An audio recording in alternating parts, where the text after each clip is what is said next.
Hello, everybody. Thank you for joining us today. It's me, Stephen Englander, at Between the Spreadsheets. And today my guest is David Newman. And David runs a company that is called AdLab, advertising laboratory, I would imagine.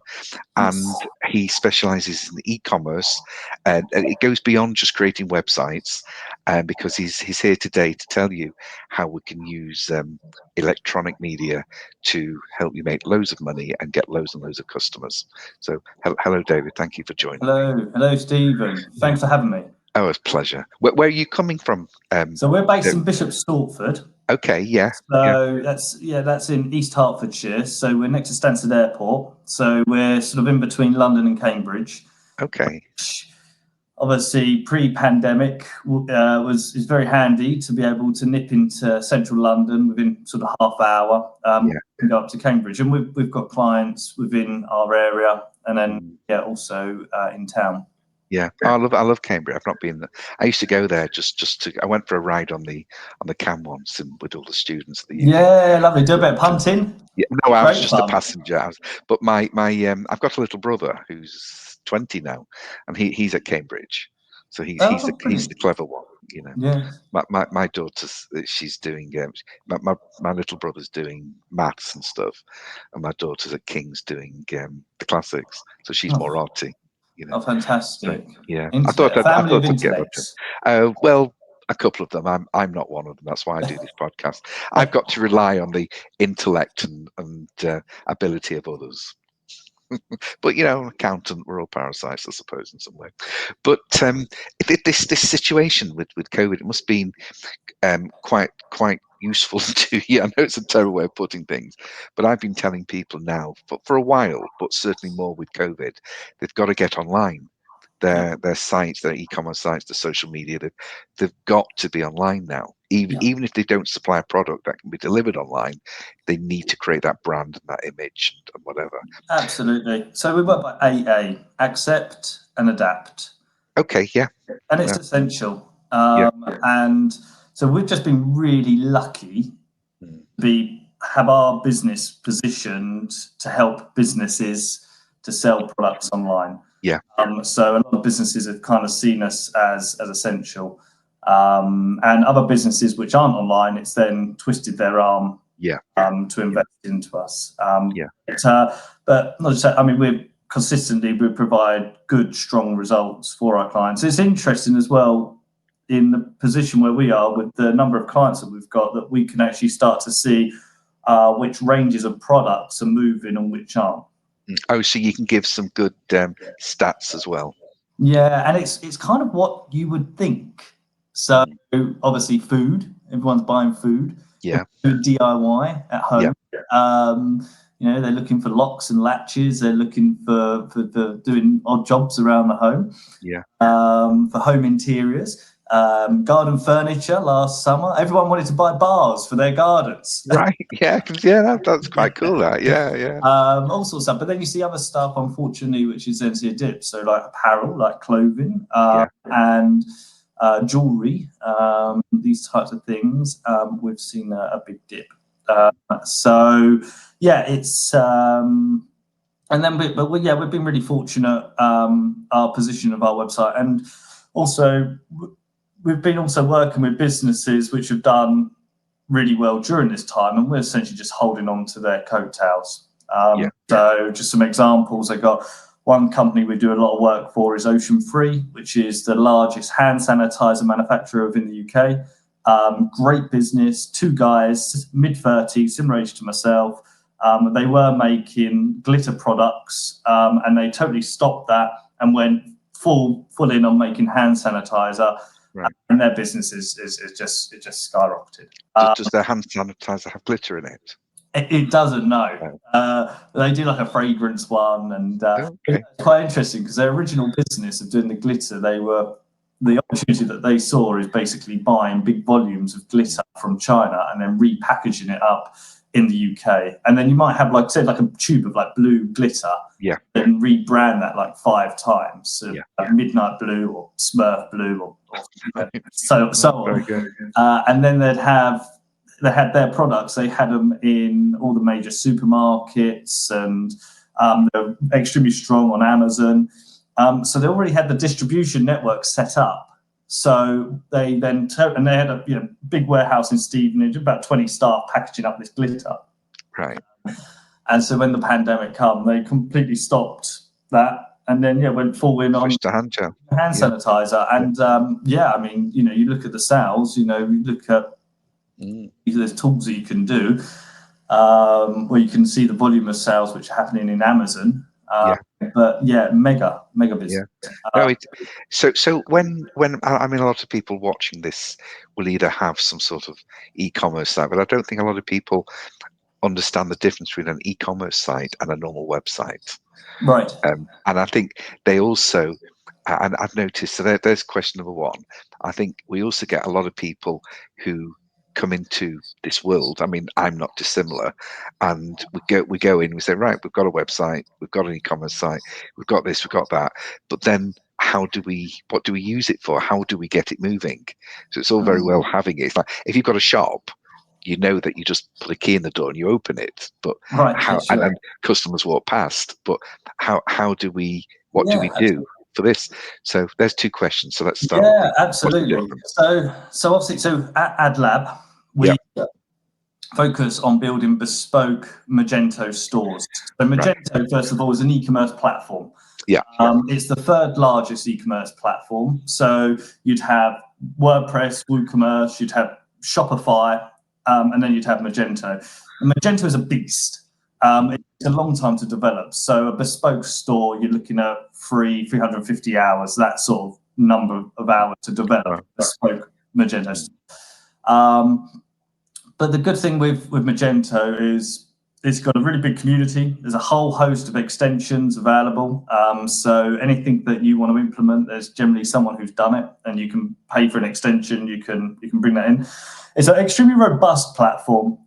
So what we've seen is, you can simultaneously, you could do like 1,000 transactions at like any given time. And what do you mean?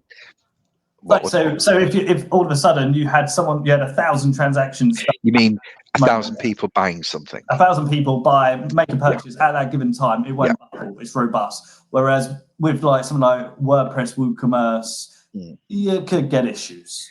Right. So it's robust. Also, is the scalability with Magento, which is really great. So, for instance, if you're a brand and that you want to sell within other European countries, very cheaply, cost effectively, you can essentially create a new store front and view for those countries, and then you can set up on a Pacific domain as well, and you can run it all from within the same database. So you can have as many different shops as you like. Exactly. So you could have a shop selling one thing and another shop specializing in another thing. Or which is it? I mean, we might have like a wholesale business, and that's like their trade accounts, and then we'll set up like a B2C business, and have that as a different storefront. Or, for instance, we might want to then create a German store or a French store, Italian store, and push it that way. And it all feeds from the same payment structure and database, and That sounds very expensive. But you get what you pay for. And, and we've spent a lot of time with this platform, with the community, and really harnessing the technologies of Magento. So for us, it's important of having these websites which not only look great, but actually function really well. So load speed, latency is really important for us. The websites that we develop on Magento 2, the load speeds are under half a second, and so we're utilizing things like Varnish and Redis Cache, which works really well. And what you notice as well with Google is these new Magento 2 stores. Once we then launch them, you notice all the positions organically will increase. So just an example, we've got one company, they're based in Baldock, and they manufacture snooker tables. They're called Hamilton Billiards. They've been around for years. And they came to us about 4 or 5 years ago, and we built the first website on Magento 1. And that website, when they came to us 4 or 5 years ago, they were on page 3, 4 for the term snooker table. Now, snooker table is the big keyword. Okay? And then you've got variations of it, like full-size snooker table, used snooker table, antique snooker table. But yes, snooker table is the big key word. So we built that first website, and they're on about sort of page 3, 4. I mean, we're getting any organic traffic coming through to them. And with the first Magento store, we managed to get them onto page 1. So we're hovering around position sort of 8. We're doing content marketing, and we're doing link building as well to bolster sort of on-site relevancy and external credibility to the domain. But it was only when we launched the new M2 store and we harnessed the latest technologies from Magento that we actually really saw a big increase in organic visibility. So, and by just launching that M2 store, Magento 2 store, we just leapfrogged like Amazon, eBay, Argos, Riley, some other big players. And we're now #1 in Google for table. So it just shows you the importance of having a fast loading website. It needs to be instant, which it is. If you're there and the lights, at the traffic lights, they turn from red to green, the car in front hasn't gone, you're like, we see the other thing. A lot of the people we deal with have small businesses and traditionally bricks and mortar shops. And just looking at costs, the one thing I will advocate, and I don't deal in websites, I'm not in that world, but I do know it's very, very important for small businesses to start saying, you know what, I've got to look at my virtual shop in the same way that I look at my bricks and mortar shop. And I know that you're not, even in a secondary position, you're going to be very lucky to find a shop of any reasonable size for less than £15,000 to £20,000 a year. And then you've got the average setup of a shop. So you probably, I know when I had my shops, how long ago was that? 40 years ago. In those days, it was just done cheaply, and it was like pilot high, sell it cheap type shops. And I know in those days it could cost me £10,000 to £15,000 to set up each individual shop. So sometimes maybe don't get put off by a seemingly high price. You've got to compare it with what you're getting. So I'm not trying to sell David's products. I just believe that we need to be online, and I'm a big believer that small businesses need to be competing with the big firms, and this is how we do it. I do have some experience with Magento because I've got clients that use it, and you can definitely see the difference between a high quality website as opposed to something that you've bought from GoDaddy for a few £100 and then put some add-ons on. So it's certainly worth chatting to somebody. I'm sure you do an appraisal service as well, don't you, David? Yeah. So for us, so the one part is then building the website, and the way that we build the website is we'd start off with the design process. So we'd look at your brand guidelines if you have some, your brand identity, and we'll create a set of designs, e-commerce designs for mobile and for desktop. Use a piece of software called Envision app, which allows us to upload the designs, and then you can physically see them, and then you can sort of click on it and add some notes and say, can you make this bigger, or can you change the color of this, or this looks good. Once then that's been approved, that's then the definitive brief, and we develop it to the pixel as exactly seen within those designs. Right. So get to the point, and what we're very good at as well is with Magento, it's then integrating ERP or any other third-party bits of software coming through to it. So maybe if you're using like a enterprise resource planning software where you may have all your products on there or may have customer information, and you're using that already, we're very good at then integrating that with Magento, so getting them to feed back and forth. And also maybe if you're then dispatching orders from that piece of software, we can get that to feed and to speak back and forth. Okay. So that's really critical for a lot of businesses now. Do you find that people are quite savvy these days, or do they still need a lot of hand-holding when it comes to? Well, I mean, being in this, doing this for as long as we have now, you find some business owners who just get it instantly, and they're like, I get it, like I know what you're doing, like I don't want to do it, I'm doing other stuff, and that's great. And then with these people, and then you start going off, the conversation goes deep, and you start getting into, you're taking it into different areas. You'll get other people where then you'll chat, and then they say something, you realise that none of it actually even like, you know, Yeah. so Yeah. it's just a mix of both. But yeah, I mean, and I personally, I like to then warm to the business owners. So when I'm, you know, I profile a client before we'll actually work with them, and yeah, I get really excited if I know that, you know, we're going to be working with a forward-thinking business owner.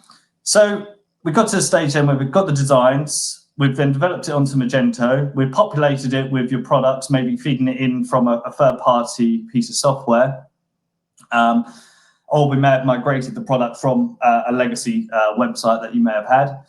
And then we want to drive some traffic, we want to generate some sales, we want to get some buzz. There we go. That's what we want, isn't it? Exactly. So what we do, what we focus. So we're a certified Google partner. So we spend, sort of looking at the last month, it was just over £80,000 within Google Ads. We've got me and Carolina. We've gone through all the accreditations with Google as an official Google partner. But also we've got the three other girls with us. We're pushing them to do the qualifications as well. So by the end of, well, by mid this year, we'll have 5 internally within our team who will be accredited, Google qualified. And how does that? What's the advantage to the clients?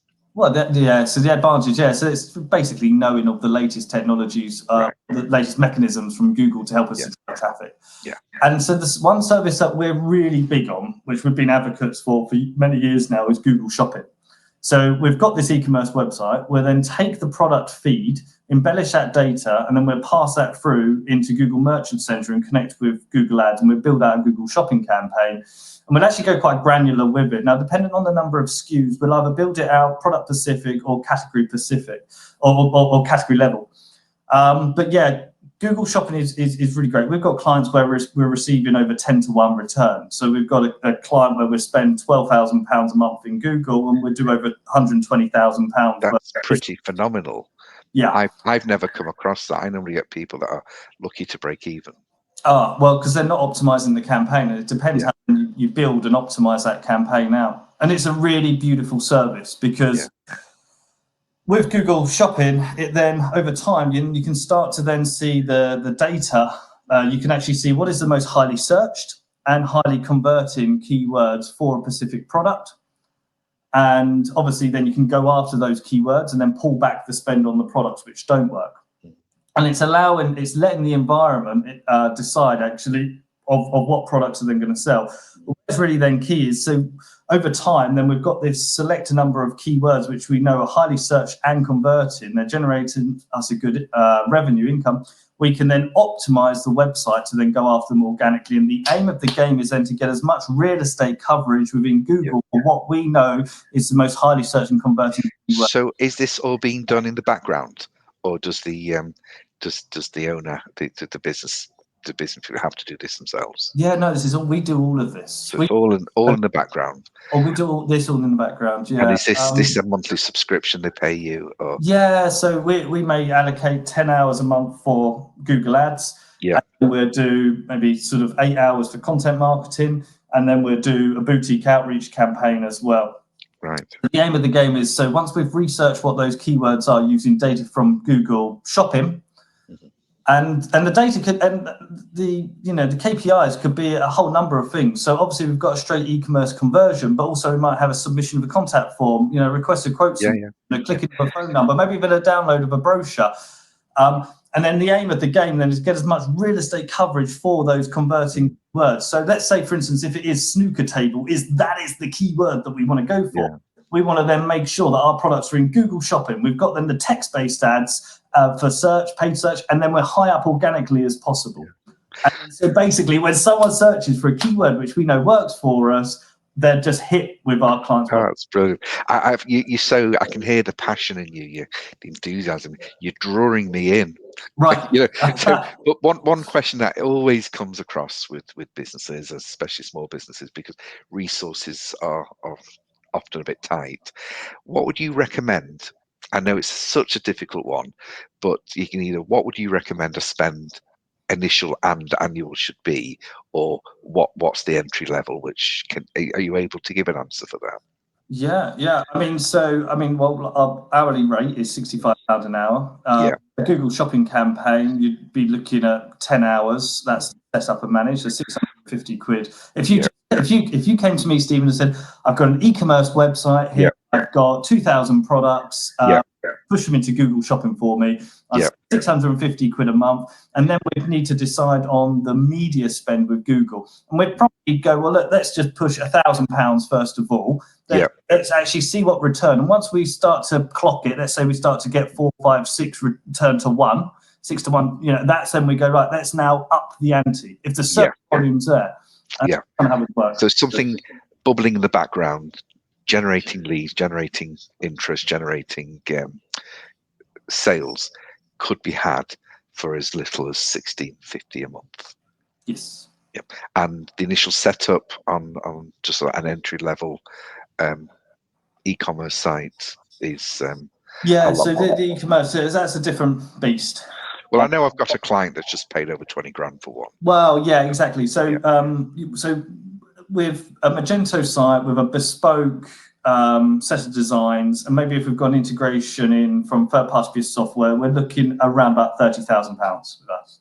Right. But remember, for that you're getting potential of a whole sort of chain of shops all over the world. Yeah, and it's done properly. We build our websites visible for search. And is there any finance available for people so they can take this on and pay it off monthly?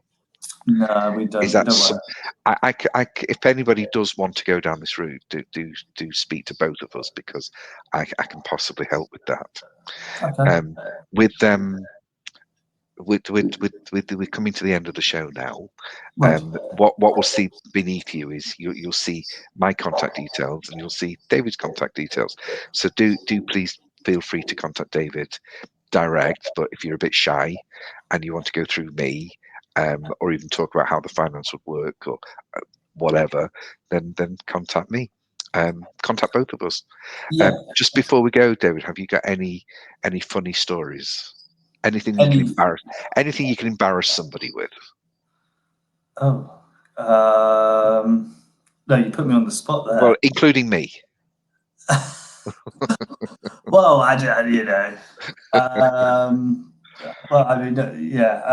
funny stories. God. Something that went disastrously wrong. What's anything that's gone disastrously wrong? I don't know if they'd be too good for like 10:30 in the morning. Well, maybe around a dinner table or something with a couple of drinks. Well, I'll tell you a story then. We had we once had a black bin bag of a client's paperwork for the VAT people to pick up, and they picked up the bag on the other side, which was a black bin bag of rubbish. And it took them 2 days to figure out that we'd given them a bag of rubbish. Well, we hadn't. They just picked up the wrong one. Oh dear. So I don't know which one did the client more good, but everything went okay. Disasters over. But a little bit about us. Look, we're extremely open. If anyone wants to call us, wants to ask about how to grow sales online, just give us a call. It's the Ad Lab. And we're a team with half a dozen of us in Bishop Stortford. We've also got a team overseas set up. So we've got 5 people employed over there, but we're building that team out as well. So good to know. We've got 11 within our team, but we're growing. We're growing quite big. If you put in Magento Agency London, you'll notice that we're #1 in Google. Yeah. No, I can see. I can see. Before I came online, it's nice to know who you're talking to. So I looked up a bit, and you've got a great website, you've got a great listing. I even went on Company's House and looked at you, and you've got a good company that's steadily growing there. Yeah. So wait for the next list of results to be published, Stephen. You'll notice it. No, I can see. I can see. I mean, I feel it with the corporation tax. Yeah. Well, I can maybe help you with that. But no, we're doing some good stuff, and designs that we've done, we've won awards on. We've done work with Warner Brothers franchisees, so we've done some big branded stuff. Our creative director, Tim, he was a vendor for like 13 years. So he designed things like Jimmy Choo, Bravissimo, Yankee Cab. Wow. I mean, before I set this up, I worked at Mercedes-Benz in digital marketing. Right. So, we've got a good pedigree. No, you can see. You can see. I mean, one of the first things to be aware of, the reason why I mentioned accounts is because a lot of creatives have got great ideas, but the business is so badly run. But you've not. You've got good, well-run business and the creatives and the right approach. So, your number's coming up. Everybody, phone David as and when you need. Phone me. We can all get together and talk, because an accountant working with an e-commerce guy can produce some very good results for people, and Brilliant. that's why I keep saying to people. So thank you very much. And next time, Stephen, time someone comes to me and says, I really want to use your service, but I don't have the money. Yeah. I'll push them your way. Yeah. See what we can do. So it's like buying a car. There's always lenders out there that will set up a facility, and it might be something that they could go through you, and you can either keep any commissions you get or feed them back to the clients and offset against the website. So there's all sorts of things. But what I'll do is I'll have a chat with a couple of people, and I'll be in touch about that. Brilliant. Okay. Super. Well, thank you everybody so for joining us, and we'll see you on our next episode. Thank you, David. Bye-bye, everybody. See you soon.